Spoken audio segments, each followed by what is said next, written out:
in, so get all your winter clothes out. It's time for Christmas, and I even heard there might be snow. Who knows? But anyway, it's just unbelievable that we are at the end of the first half of the school year. And we are pleased. I'm sorry, they're going to adjust something here. Sorry. Oh, okay. There we go. There we go. I'm so focused on what I'm supposed to do that I didn't even think about that. But we are so pleased that you all are able to join us this morning for the second in a series of the 3 district support meetings for districts participating in the 22-23 EPIC Literacy Academies. The meeting this morning is being recorded for those who are not able to attend, and it will be posted to the Literacy Academy website under the district support section. So all of you can go back to review and reference it as needed over the next few days and or weeks. SBDM updates with you. We regret to share that Ruth is unable to join us this morning, but she'll join us on next month's call. Before we get into today's agenda item, we would like to welcome again. Oh, yeah. So I think some of our guests have not muted their microphones. If you don't mind, if you'll mute your microphones, that way we can just focus on what's going on from the GREC offices. So, okay.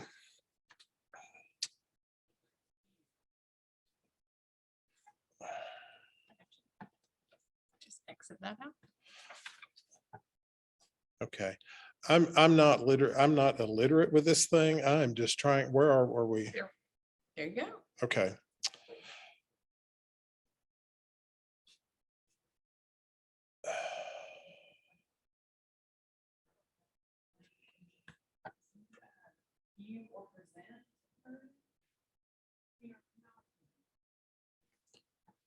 Are we? We're not. Yep, go back all the way to the second page. You all forgive. No, this is, there we go. Okay, now click on. Now, I thought we were already at today's. What we did is we added a table of contents. Both of the meetings are put here together, and we've added a table of contents. So the information is accessible, whether it's from district support meeting 1 or district support meeting 2. And I apologize for my inability to stay up here. But anyway, so as a reminder, the Literacy Academy site has a section called District Support, and it houses all the information that we do during these meetings, as well as other important information about the past academies, as well as those are upcoming. So you want to be able to refresh your memories, or if you have things that you want to share with your principals or other administrators in the district, you can always go to that Literacy Academy site, and the bit.ly address is provided there on the current slide. Also, I want to provide a reminder that this slide 53 here is a detailed information of all the upcoming virtual and asynchronous sessions for each academy. Be sure to mark your calendars, and you can reference this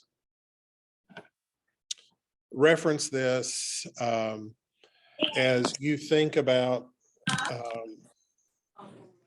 as you receive questions from your staff about dates when sessions are posted and responses are completed for the virtual sessions. The completed dates are those dates when it's also known as when they have flipped back to our team for review and comment.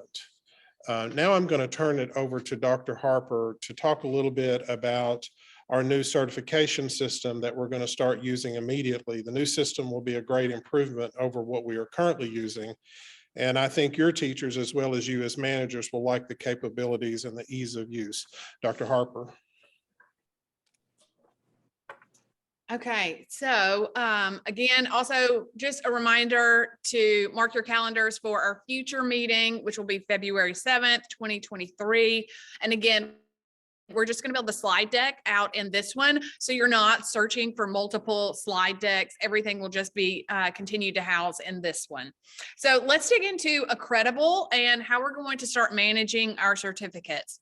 So whenever we started this process, we tried using Autocrat, which is an add-on for Google Forms. Many of our districts use these, but it's really not providing the capabilities and the level of service that we would like to provide to you.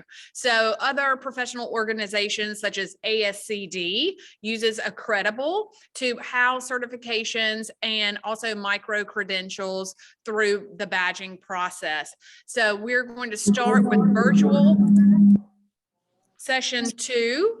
And we are going to start sending out certificates and issuing certificates through Accredible. So again, this is going to start with virtual session 2. And then sometime between January and May, we are going to start going back and retro issuing certificates. So they are all housed in the same place. So we want to show you a little bit of the details about what this is going to look like.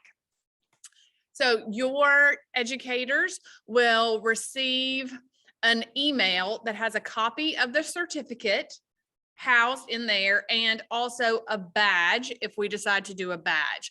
But here are some of the great features that you're going to see. So first of all, you can verify the credential. So this is blockchain verified. So sometimes we're having issues with individuals saying they completed the survey, but we can't find the video. Well, through this process, then you can verify the credentials this way, that it's through Accredible. And there are also a couple of other features. So your educators can, from this email and from their account, download a PDF copy of the certificate. So it will always be housed here. They can email you directly from this site, and they can also download an image of a badge if a badge is associated with the certificate. The other great thing is that everything is going to be housed in one place. So for example, you can see here Jordan Smith and it says view all credentials. You can click under the individual's name and it will take you to every certificate that has been issued through the service provider. So you'll have not only the summer certificate housed here, you'll have virtual session 1. We're going to start with virtual session 2. And virtual session 3, and then the summer. So everything will be housed in this one place. So we're not looking for multiple documents, and then the individual can go back to the account and locate it. So we will make sure that we send out a tutorial video and host it on our website in case you're wondering how to access these. But we've tried it out. I've sent certificates to members of our team, and it has been super easy and efficient for them to go and locate the certificate. Thank you, Audrey. Okay.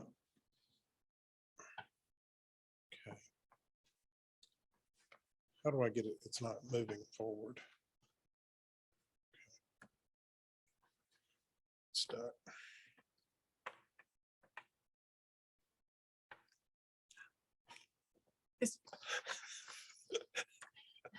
The next one, we're going to talk about the feedback. Okay. Okay, so we also wanted to talk a little bit about feedback and how that has been going. So whenever we're providing feedback to your educators, one thing we try to do is highlight a promising practice or something that they're doing well.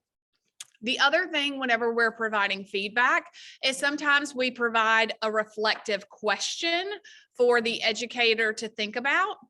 And then lastly, we might also make a connection to an upcoming session or a practice to try out in the future or to further refine their practice. But we did just want to kind of let you know, sometimes we encounter a video where the educator has not really completed the task.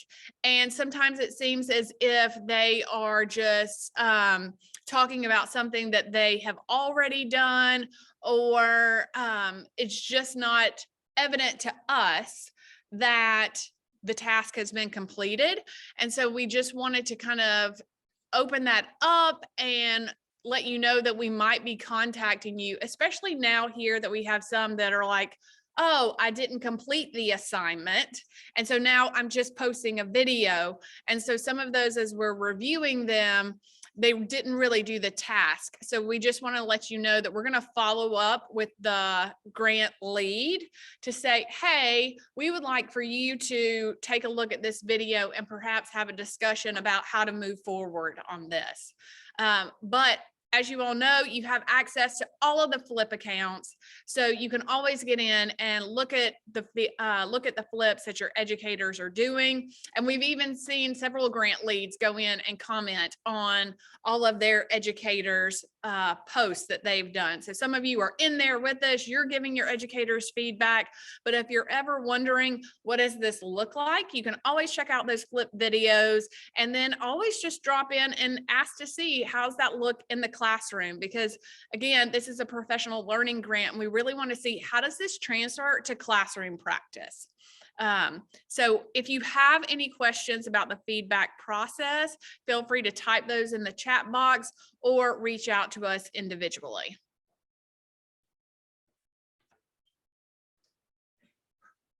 Okay, now Dr. Moats. Okay, maybe we can get through these snafus. We are prepared for this. It must be Monday morning for me all over again. So I apologize for any of the confusion. So I'm going to go through this slide with you guys, and then I'm going to get out of the way, and we're going to get to the heart of the meeting this morning. Just want to share a few reminders and to-dos for you all. We will also share this again at the end of the meeting, as well as I will be emailing you all later today with some of this same information. As a reminder for our evaluation of literacy academies, we've partnered with an external consultant to help provide evaluation services of the literacy academies so we can measure our effectiveness in providing you high quality and premier services, as well as provide you event-specific data that you can use and can assist you with your own evaluation efforts, as well as those that are required by KDE. To that end, we're going to ask you all if you would please nominate individuals who we might ask to participate in focus groups conducted by Dr. Stacy Leggett, who is serving as our program evaluator. Later today, I will share with you a link to a Google form where you can provide your nominations. Also, I will send you a link to a report for your event survey data from the summer academies. It will be district specific. So for example, I will send a link to Laurel at Whitley County that will provide data just as a report for the event surveys that we collected for Whitley County. Each district will have one for themselves. I hope you find these helpful, and if you have any questions about these, please reach out to me at your convenience. Secondly, last week I distributed a Google form to survey your specific needs concerning makeups for the summer academy. If you haven't completed that survey, please do so. I think we've had 2, maybe 3 districts to date who have done that. I will include this in it as well in this afternoon's email. And once we have your data, our staff will reach out to you specifically on how we can move forward with making up the summer 6 hours of literacy professional training that any of your new staff may have missed. And lastly, it's time for all of us to begin planning for year 2 of the literacy academies. And to that end, I'm asking that each of you complete another Google form to indicate the level at which you plan for your districts and schools and staff to participate next year. Once we have your data, Jamie Spagnardi and I will begin scheduling one-on-one conversations with you to discuss your plans and how to move forward. Again, I will include this link in the questionnaire that I will email to you later on this afternoon. And let me say, I know this is quite a bit of requests as it relates to survey information, but we've tried to make them very short and very easy, and it won't take you a lot of time. And especially, we need these data so that we can plan and make sure that we're providing the services that you need. And as always, contact me if you have any questions or concerns as we move forward to finish out the school year and consider next steps for next year. Now I will turn the presentation over to Allison Bemis, who's ready to provide updates concerning our Early Childhood Academy. And she's probably going to bring her sidekick, Shake and Bake, with her. So come on up, y'all. Okay. Good morning, friends. We are so glad to be here with you virtually today. We know it's a busy time, so it's good to see you. For those of you who have folks coming to Early Childhood Literacy Academy, I'm their leader. I'm Allison Bemis. We have already completed 2 of our virtual sessions. We only have 1 left. You can see some samples. Of course, you have access if you go on our site to all of the Flipgrids, but we did make a little mixtape for virtual session 1 and virtual session 2, so you can see some of those samples. Our next virtual session will be posted by February 1st, but it's my goal to get that up a little bit earlier. And it will be on multisensory play, emergent writing, and oral language. Our last date will be the closing session at the Carol Nicely Center on June 7th, and our focus for those days will be family engagement, vocabulary, and interdisciplinary literacy. A little bit more about that day. We've been meeting diligently and we're so excited. We're going to have a series. I will lead an opening session that day for our folks around family engagement vocabulary, but we're going to have 3 breakout sessions. Participants will get to choose 2 of these breakout sessions to attend. So our first one will be from Miss Caitlin and Miss Akeisha, and they are going to be doing sharing some information about family engagement and some specific ways that they've invited community stakeholders to really engage in early childhood literacy. Another breakout session we'll offer that day is a unique way to grow vocabulary through STEAM explorations, and that's by Dr. John. And he is also worked on a lot of research projects with preschool and very young children who are twice exceptional. So I've asked him to bring that in. Twice exceptional is a child who is maybe a precocious youth. We think they might be served and gifted and talented one day, but they also have something that makes them unique. They might be EL, they might have a special need, they could have autism. So there are lots of ways to be twice exceptional, but he'll be bringing that in. And the third session we're so excited about is 10 ideas to implement literacy outside of the regular classroom. And this is Miss Carlina and Miss Ruthann, and they have a fantastic outdoor classroom in Hardin County, and they're going to be sharing some specific ways that they engage in literacy with their littles outside of the regular classroom. Now, as we move forward, if you're considering joining us, and we hope that you are for our next year's Literacy Academy, it will be on June 8th. It's our opening day. We will have a keynote that I will share in just a moment, but we will have 3 breakout sessions that day, and participants will choose 2 of those to attend. I will also lead an anchor experience in the morning, as I did on the previous day. The presenters for that day are, we're going to do music, movement, and literacy, and that is Mr. Matt and Miss Beth. So they have lots and lots of engaging things planned. We have lots of hands-on things coming in on this day. And then we have Mr. Caleb and Miss Willis, and they will be doing literacy for all little learners, focusing on inclusion and UDL. I always get lots and lots of questions about specifically, how do I reach children who are in the process, who may have just been diagnosed with autism, or my children who are nonverbal or who have motor skills delay. And you all who have been to my sessions know that my younger son does have autism and cerebral palsy. And so I thought we're going to strengthen that piece, and we're bringing in these 2 experts. They have lots of great things to share about special needs and our younger population. And then our final session for this day will be exploring writing and fine motor development through play-based learning in centers. And that's going to be Miss Judy and Miss Jennifer. And so we are so excited about those breakout session leaders. I've already had at least 1 meeting with each of them. They have some great things in store. And we are very, very, very happy to share that our keynote for that day for our early childhood folks will be Eric Litwin. You might know him as the author of Pete the Cat. He's written Groovy Joe. He's written lots of neat books. The Poop Book. I bet that's a word you thought you wouldn't hear this morning, but I like to bring, words out.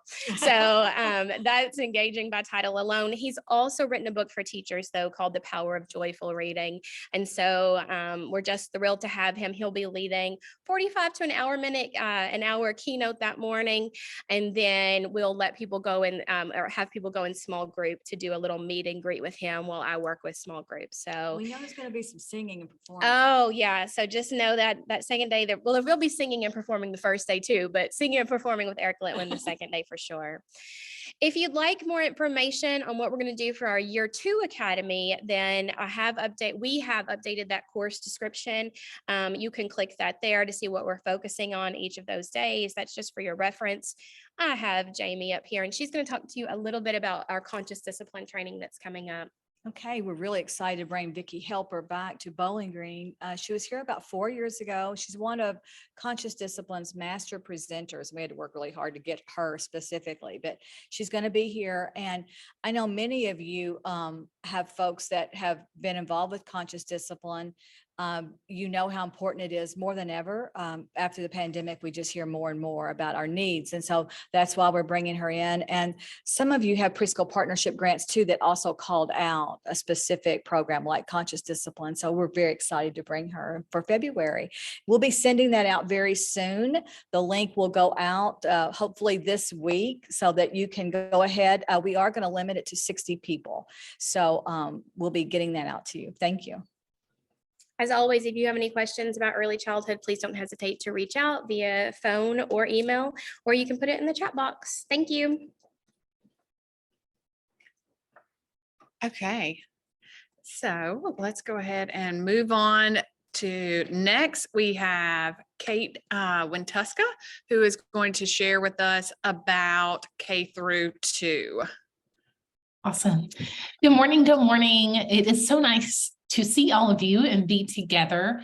I am Kate Wintuska. I'm a professional learning specialist here at GRAC, and my jam is K-2 literacy. I've taught everything through K through 5th grade, but getting kids to read is where I thrive. And so what has happened already is we have had our summer session, and then we had our virtual session 1, centering around phonemic awareness and phonological awareness. So being able to hear, say, and manipulate sounds, and specifically blending and segmenting sounds. And so I have linked some sample videos for you from those participation. I have linked a principal who actually went in and observed a teacher using these strategies. I linked a speech pathologist, a special ed teacher, and then a couple classroom teachers, just to give you a variety of ideas in terms of how might this fit lots of different people, right? It's not just the classroom teacher. Literacy and teaching the kids to read is the whole building. And so we had over 210 hours of engagement on that first set of videos, which is huge. So we had about 75% of our teachers participate. And so we had approximately about 10 days, full days of video watching and feedback and collaboration. And so I want to thank your teachers for that. Now, virtual session 2 is going to drop in January, and we're going to talk all about blending and interventions. So we know blending is the most significant phonics and phonemic awareness skill that students need that actually transfers to reading. So what happens if we're in January and we have kindergartners, first graders, or second graders who aren't able to blend sounds? Internally, as teachers, we're panicking. We're like, what do we do? Like, I've tried all these things and it's not working. Well, and there are actually 5 different types of blending that we maybe aren't familiar with. And so we're going to talk about blending strategies from the least scaffolded to the most scaffolded. Then we'll do our session number 3, where we're going to talk about bridging into dictation. And then our June face-to-face session, we'll continue that focus as we go into year 2, where we really talk about the reading writing connection, right? We say reading is input and writing is output. So how do we get kids spelling, writing, developing fine motor skills to support the writing that's going to happen in upper grades? Right. And so I'm really excited this summer, Dr. David Lieben and Meredith Lieben, who partner with Achieve the Core, or Student Achievement Partners, and also are authors of Know Better, Do Better, are going to be our keynote speakers. And so they're really going to be talking about some of the tension in the air about like the reading wars and the idea of it is not as much like guided reading versus structured literacy as let us choose the practices that have the most evidence towards them. And when we know those, and those are validated by research, let's choose those. And that when we know better, we do better. So this isn't a shame game. And so you have not, if you've been teaching 10 years or 30 years, you have not, you have still done a successful job with your students. And now we're just really honing in with structured literacy on students who are really going to struggle reading. And so super excited about that. So our cohort 2 year plan is really going to be focused on cementing structured literacy practices, and especially structuring a classroom. A teacher sees these strategies and like, this is great, but what does it look like in the classroom? And so offering some possible schedules and structures, but then talking about what does this look like at a writing level? How do we build strong sentences?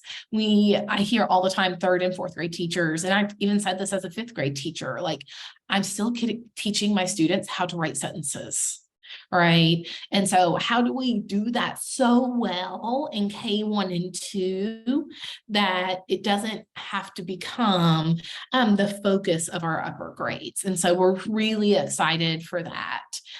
We have several upcoming events that I'm looking forward to.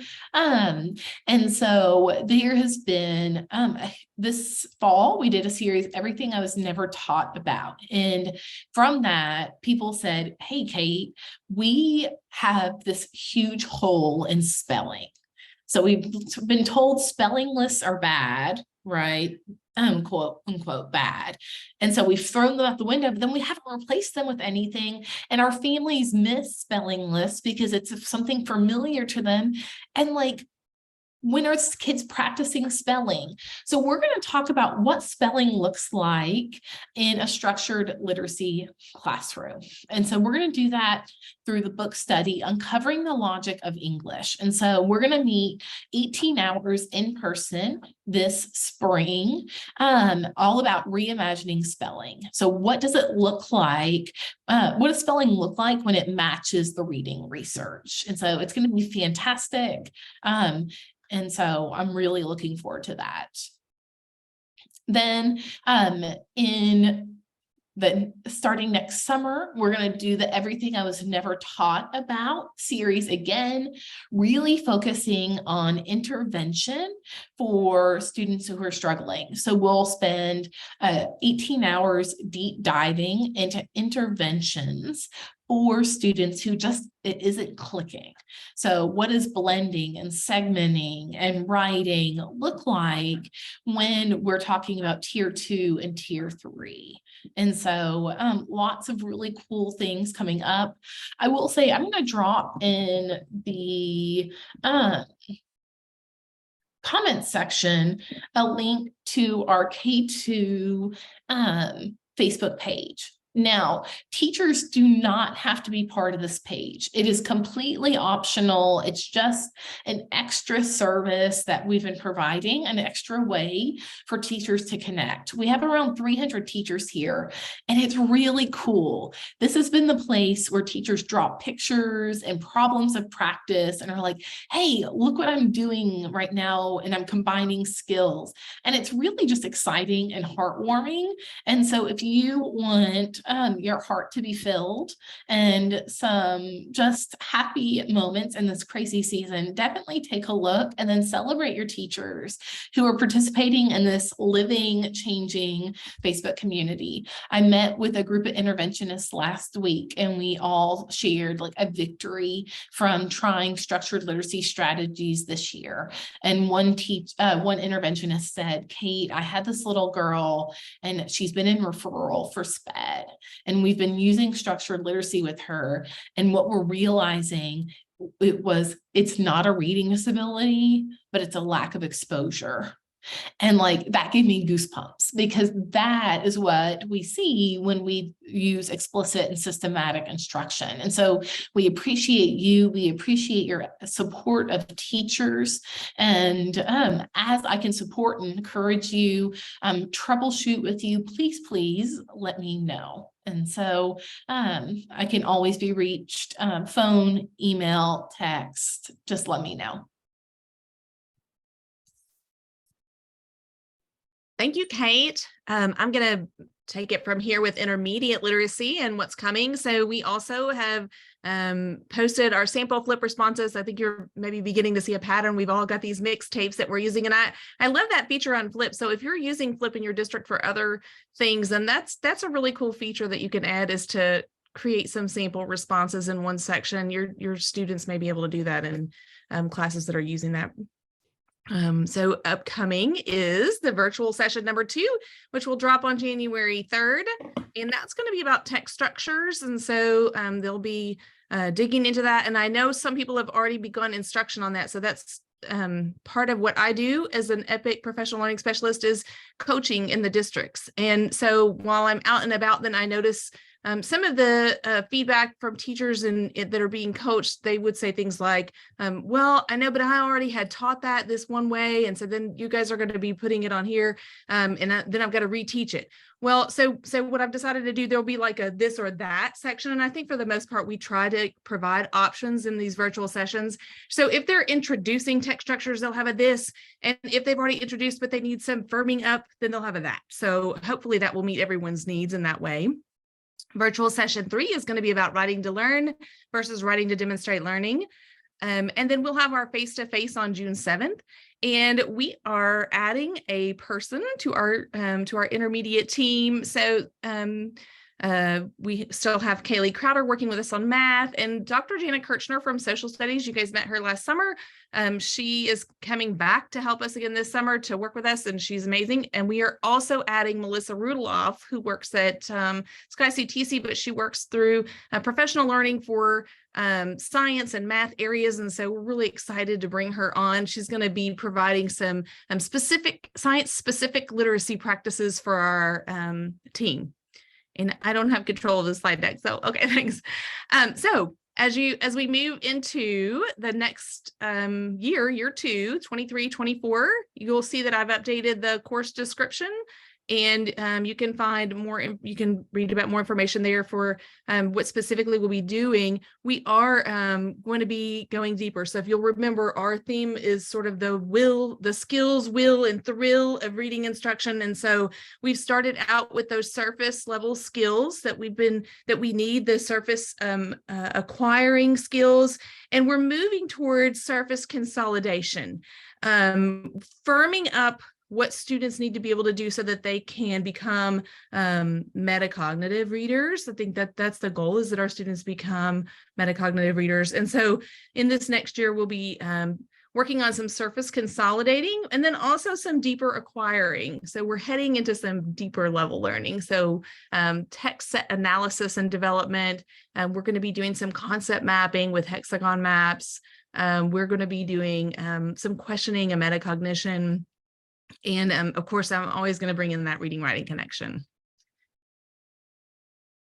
And to help us along with that, our June 8th, I guess, introduction to year 2 is going to have Dr. Tim Rosinski joining us. We're so excited about that. We've gotten a chance to meet and talk with him, and he's super excited. He thinks the whole academy process is really cool. He's going to be working with us on fluency, and then he's firming up some of the building vocabulary. So if you remember the text that we used this year for vocabulary, the building vocabulary book that had the morphology in it, he was one of the writers for that text. And so he's going to have some follow up to that. So he'll be doing our keynote session, and then he's also going to be doing a breakout session. He's bringing along a colleague, Dr. Jennifer Jump. I think she goes by Jen Jump. And so she'll also be doing some breakout sessions, and lots of cool things happening there. And we're super excited to bring him on. So that's what's going on in the intermediate world right now. Thanks, Sarah. So a couple of other professional learnings, we situated these in between because they're going to address both intermediate and also secondary. So one thing we are going to offer, it starts off on January 11th. Dana Steele has sent this out as a pre-approved professional learning event, and it is Striving to Thriving. So we had conversations with Dana originally about supporting our students in grades 4 through 9 who are still not performing at the proficient level. And in March of 2022, the IES practice guide was released. And so what we're going to be doing through these 3 sessions is we're going to be digging into the IES practice guide. The first one on January 11th, we're going to dig into teaching students how to read multisyllabic words. As a secondary teacher, I can tell you, I hear teachers, I even did it. They would say, oh, we'll sound that word out. And the kid doesn't know how. And secondary teachers aren't taught how to teach kids how to sound words out. And so kids have to have word attack strategies. And we also need to know what practices are going to work in 4th through 9th grade, and then what practices are not. So we're going to take a look at the reading brain and get into some of the cognitive science behind reading on this first day, and then how to decode multisyllabic words. And you're going to leave with strategies that can be implemented in the classroom. Kate Wintuska and I will be working on this one. The second one, we're going to dig deep into reading comprehension and what that looks like and what the recommended practices are, and some writing. And then the last one, this date is to be determined. We're going to dig into fluency. So explicitly thinking about the role of fluency and supporting students who are not yet performing at that proficient level. And how does that look? What does instruction look like? Additionally, we also have a Building a Writer Day on January 31st. So if you were in the secondary academy, we talked about knowing what success criteria is in terms of our instructional planning. So we're going to dig into some of the recently released annotated student writing for writing on demand. We're going to look at the rubrics. We're going to look at the standards. So we have a clear vision of what success looks like. And then we're going to talk about how do you build that argumentative writer or opinion writer across the year. It can't be, oh, this is my writing on demand unit. Building a writer takes time. And so this is going to be our January session. And just a little teaser here, we are going to start a writing academy next year as well. So I'm going to try and get that information up this afternoon on the website. We're going to limit it because it's going to be a pilot. So we're going to limit it to 45 individuals per grade band, and it is going to be in person because several of the teachers in the feedback have asked for in-person professional learning. And I don't know if any of you all tried to teach writing during the pandemic virtually. It's very hard. So it's going to be a community of writers and teachers as writers. We can't teach something we don't yet do ourselves. So it is going to be an experience for the teachers as well. So we'll try and get that information up by the end of the day. Okay, secondary, a look ahead. Virtual session 2 is coming January 3rd. It's reading comprehension in context. I will tell you the background video for this one is going to be a little bit longer because we have to explain the science behind reading comprehension before we get into the discipline specific ones. So I just want to put that out there up front. Virtual session 3 is going to be the interdisciplinary literacy practices. What are they and what does that look like in the classroom? Then on June 7th, our focus is going to be writing. So our whole group is going to be focused on composition in the classroom and writing in the disciplines. And then they're going to have a 3-hour subject specific breakout with a writing focus. Again, we have our math, science, ELA, and social studies. And then we also have our Beyond the Core leaders as well. Those dates aren't right. Okay, will you go in there and edit them live, please? Thank you. So year two is going to be how feedback works with Dr. Doug Fisher. And it's going to be a 3-hour subject specific breakout and reading, discussion, and writing. So we're going to take the reading strategies and vocabulary, pair it with discussion, and then to the writing product. June 22nd, we are going to have Liz Prather for the secondary session, who is going to work with the ELA teachers specifically on using narrative techniques in argumentative and informative writing. So that's a big shift that we have in that narrative standard. And so she's specifically going to work with the ELA group. June 23rd, Doug Fisher, and he's going to talk about how feedback works. He's the author on all of the visible learning books that your teachers have been engaged in this year. And he's also going to share new research about how feedback helps to move learning forward, practices that we can let go of, and practices we should adopt. And this will be feedback in a general sense on learning. Secondary course description is linked all the way up through year 3 so that you can look at it as you're making your decisions about service providers. And there's also a secondary mixtape that you can click and watch several of the videos from some of the educators across the different groups. Some of your educators have asked for the materials. So again, they're all here in one slide that said, will I still have access to the materials from the virtual session? They're all linked here and they have the documents. If they add that document to their Google Drive, then they should have access to it. A couple of other things, as you may know, the social studies and science standards went before the board and were approved. Dr. Jana Kirchner and I are working on professional learning that's going to start this summer, 2023, on the 24 fundamental American documents and speeches that were added to the social studies standards. So we'll get that information out to you as well, but just wanted to put that on the radar.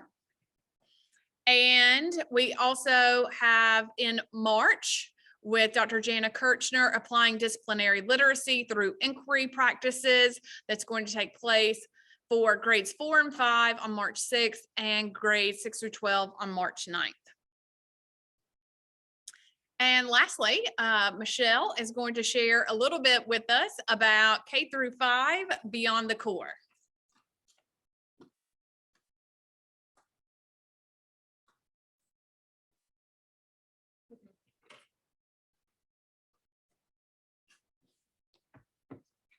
Hi, I'm Michelle McClellan, and Kate Winteska had Beyond the Core last year, and so I am taking that over this year, and we are combining the elementary and the high school, so Beyond the Core is going to be kind of seamless across all grade levels.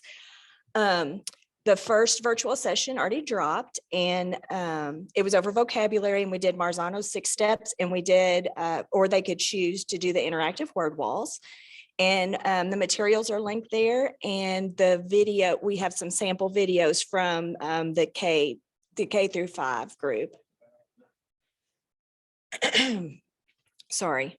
And then our next one drops January the 3rd, and it will be over reading comprehension. And then the third one will be over interdisciplinary literacy practices. Now, one thing that you need to keep in mind, so beyond the core, K-5 will be on June 22nd and 23rd. We will be joining the middle high school group because of numbers. So your elementary folks will have to go at a different date than your core content areas. So if you have any questions, don't hesitate to reach out. And I'm going to turn it back over to Dr. Moats. Okay, we want to end with a couple of reminders. So I'm going to get that slide up for you. There you go. Thank you, Dr. Harper. It takes a village to keep me straight, I guess, and on on target. Really appreciate you all joining us this morning. Again, don't forget, this afternoon, you'll be receiving an email from me that has information about the focus groups, as well as a link to the reports for your specific district data. Also, if you want to participate in Makeup Summer Academies for the 6 hours that new staff did not participate in, you'll be able to give us information about who and how, about how many from your district, and then we'll be in touch. And as well as beginning to think about next year, year 2, 23, 24, we like to go ahead and start having conversations with you as soon as we have information about the numbers of people that you plan to have participate in our academies and or other professional learning events for that year. I think we're good on the chat. We don't have any questions. You all know how to reach out to us if you need us. We appreciate you so much. We hope that you all have a wonderful Christmas season and a brand new year. And we look forward to continuing to close out this year as well as begin a new year starting next summer. So thank you for joining us today. And are there any questions specifically? If there are, you can unmute. We'll give you a couple of seconds to unmute yourself and ask questions. If not, I think we're done. Yeah, we'll stay on for just a few We'll- minutes. We'll stop recording and